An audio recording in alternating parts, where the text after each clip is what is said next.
Hi, welcome back to my channel, and I wanted to come and talk to you today and do what everyone calls is a story time. And my story time is going to be a little bit personal, and I just wanted to come and share something with you of some of the things that I've learned and what I'm going through and how I'm feeling right now. So basically, I wanted to talk to y'all about my experience with breast cancer. And I know right now this might be a touchy subject for some of you who are going to watch this video and who may say, well, why is she talking about that? Because sometimes I feel like it's okay to share a little bit about your experiences in life with others so you can show them and tell them how you've made it through. But I want to tell y'all today, well, I'm going to get to that when I get further into the video. But what I wanted to say is that my channel is called Keisha Lene, and it's about inspiration, lifestyles, and more. And I might change the title and talk about motivation. It's still on the same lines, and about wellness. So I'm still playing around with that, and I'm thinking of doing that probably sometime in the near future. But I want to just thank you today for stopping by. And like I said, this is going to be a story time, so it may seem sad to some, but I am an overcomer, and I just want to say that I'm doing well. Okay, so my experience with breast cancer. So it started last year when I had to go for my yearly mammogram, and I haven't had a mammogram in quite a few years. Okay, so my doctor was like, go get your mammogram. So I went to go get my mammogram. Then I kept getting letters stating, we need you to come back because to get checked for your mammogram. Something was irregular. And I was like to myself, I'm not going back paying another $60 with my copay to go see, to get this done again. And so my personal doctor, whom I love dearly, he's no longer my primary care doctor because he retired now. However, he personally called me, and that's the kind of relationship that we had. And I thank God that I found a primary care doctor who really know what it means to have bedside manners, okay? And house calls as they say it on the phone, right? He said, Miss Smith, I really need you to go back to the doctors because they sent another letter about your mammogram. I said, okay. So I went back and scheduled another. So by this time, I got the mammogram done in April of last year. By this time, I went back finally, and it was, I'm going to say around June, possibly around June. And so I went back for my mammogram, and they had instructed me that they saw something on my mammogram. And so I had to do a further testing just to double check to find out that it might be what they think it is. So when I went to get my results, my doctor said that the mammogram showed that I was at stage 0 for breast cancer. Now, I didn't even know there was a stage 0. So I'm kind of in the, I don't know what they might call that, but what she told me was that it was called DCIS, which is called ductal. Now I'm reading my notes, y'all, so I can make sure I'm saying this correctly.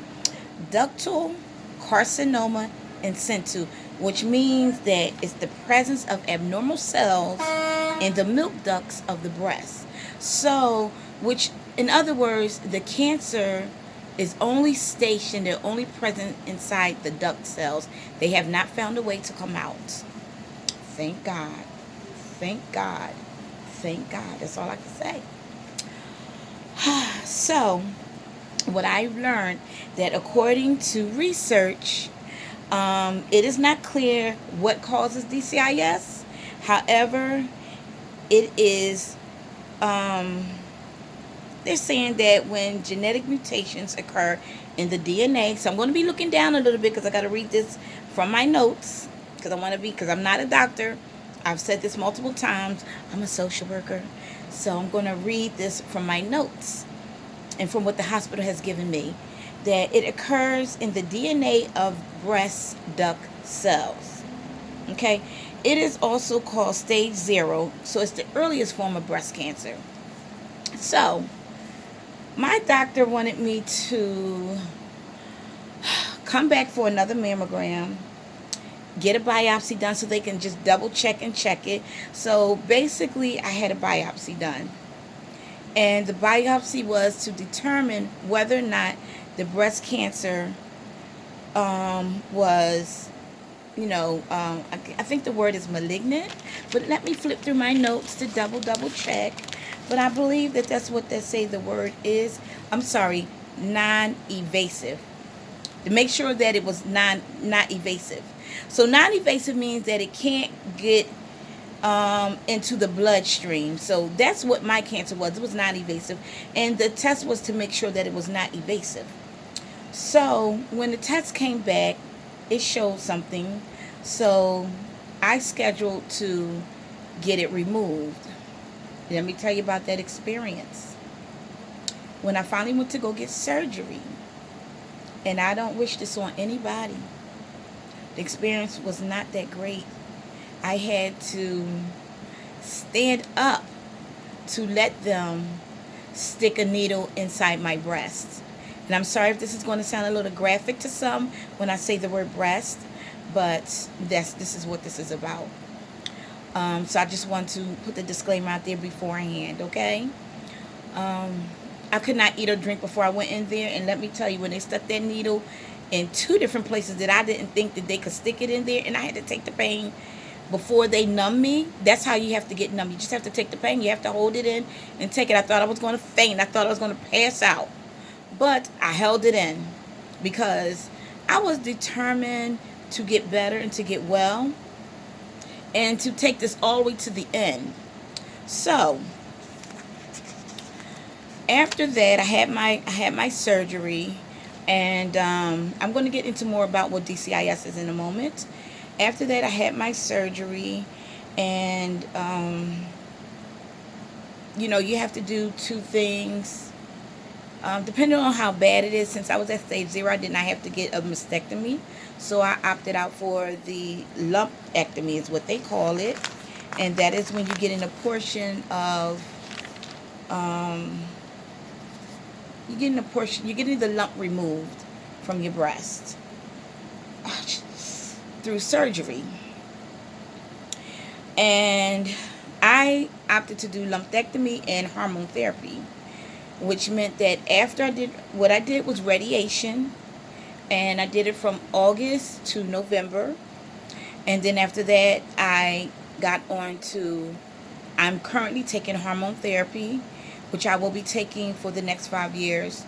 And the reason I'm taking a hormone therapy because the premise is that whatever the radiation and the x-rays did not get or did not see, the hormone therapy is supposed to stop it. Okay, so let's backtrack a little bit. Okay, so like I said, DCIS is what I had is considered non-evasive, which means that it has not yet spread it out of the milk ducts of the breast to the blood or the rest of the body. When that happens, then it becomes evasive. That means that your whole breast, you have full breast cancer.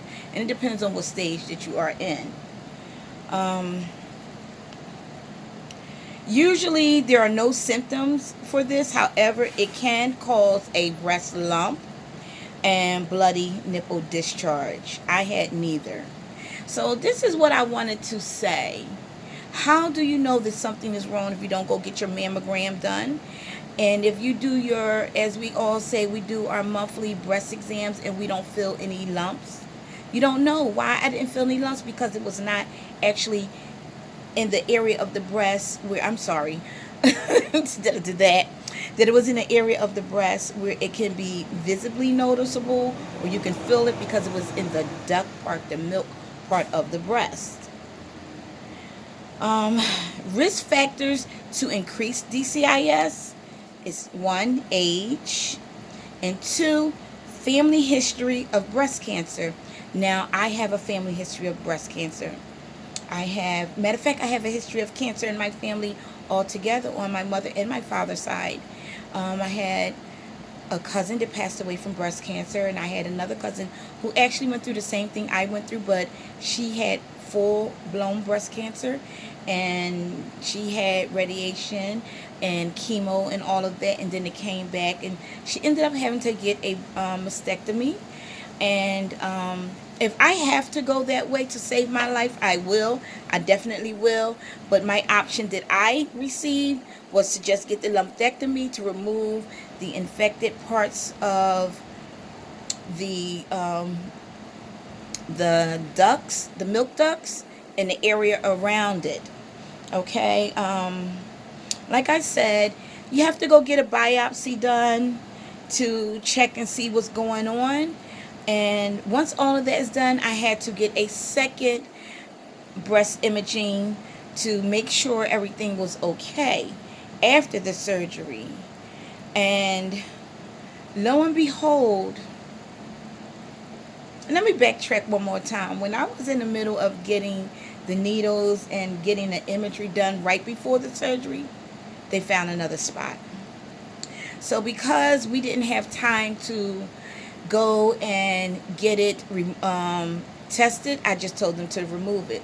So now moving forward, everything is all done, and this is before I started radiation. I had went and got my imagery done, my mammogram done, to check to make sure everything was okay after surgery. And my doctor says, we see some spots. We're going to work with you. We're going to get it tested right now. Normally, results come back in a couple days. My results came back like the very next day. Take 3 to 4 days or something to that effect. My results, they came to me the next day, and they said it was just crystallization. And I'm like, what's going on? I had surgery. Why things keep showing up on the scan? And it ended up being crystallization, and I was thanking God for that. Because I feel like right now it's not my time to go. I got too many things to do. I'm trying to learn how to be a YouTuber.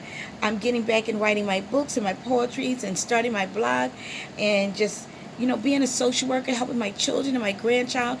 And it's just not time for me to, have to be dealing with those kind of medical issues, right? So everything went well. And yes, I'm not going to say I was not nervous.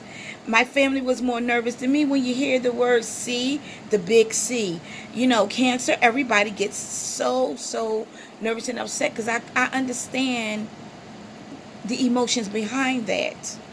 But I had to stay positive because I was about to take radiation. And I did that. I did that radiation from August to November. And what I could say about this radiation is, in the beginning, when the radiation, you're in there and you're laying on the table, you don't even feel those radioactive beams shooting on you. From this side all the way across to my left side of my underarm, the radiation was going. And all the way up until towards the middle of November, I started to feel all this heat. No, October, late October, middle November, I started to feel all this heat. I was going every day during my lunch hour.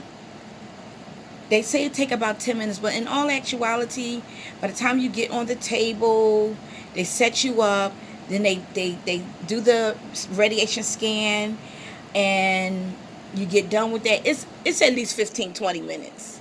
But the scan itself, once that radiation beam goes across the infected area, it's about maybe 5 to 10 minutes for that itself. And I started to notice my skin was burning.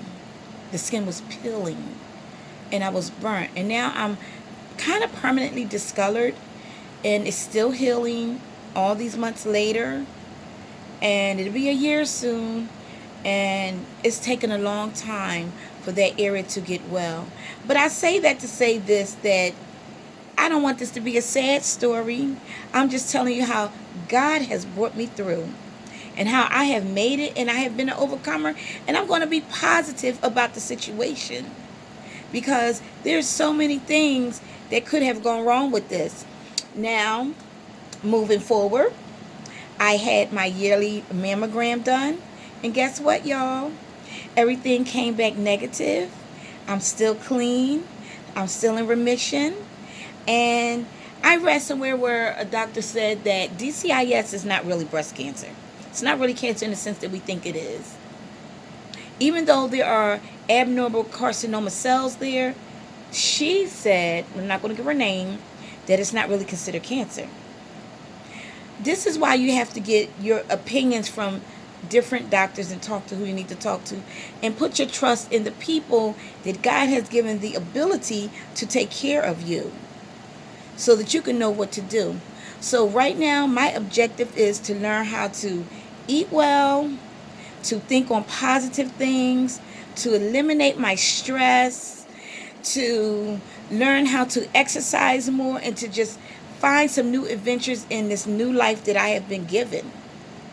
That way that I will be able to come back and give y'all some more great videos on how to work with stress, how to get better with your mind, how to relieve anxiety, how to get yourself into a positive frame of mind.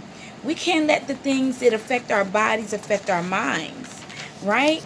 So what we need to do is, as I said the other day, think on things that are pure and just, things that will keep us where we need to be as far as a good mind, and work on keeping our minds sane. This is all we can do as a human being, right? Is to keep ourselves stress-free as much as possible. Yes, life worth living can be stressful, but guess what? We can do different things throughout the day to eliminate our stress. We're not going to sit here and think that it's unrealistic to say we will never have any stress in our lives. Like right now, I'm giving a story time about my experience with DCIS and having stage 0 breast cancer, and how I felt about it. I'm not going to say that one day I didn't go into my room and I didn't cry and say, oh my God, why did this had to happen to me? Out of all the people in my family, I know there's other people in my family that has dealt with it and things like that, but why me, God? That's what I was saying, right? And I did cry about it, but in front of my family, I had to be strong. I had to be strong, because if I wasn't strong for me, who would be? So I had to go into there every day and show positivity and laugh with the nurses and work it out. And they took good care of me. And guess what? At the end, yay! I was able to ring the bell for my last radiation day. Yes, thank you, God. Thank you, God. And I just want to say, all of you that can do it, keep me in prayer. Yes, keep me in prayer. And I'm hoping that me sharing my story today can enlighten someone to, if you think things are off, and when you're going to get your mammogram, listen to your doctors. Those of us who is over a certain age, please, please, please get your mammogram every year. And if they send you a letter, go back. Don't do like I did and wait a couple months and then go back, because guess what? It could have turned out to be something different. It could have, but that wasn't the plan of God. So I hope you enjoyed my story time today. I'm sorry that it went a little longer than I normally do it. So if you like this video, hit the like button, hit the share button and share it with someone. Subscribe, and make sure that you hit the notification button, so the next time I have a video up, you'll be the first one to get it. Enjoy the rest of your day, and I will say so long and not goodbye.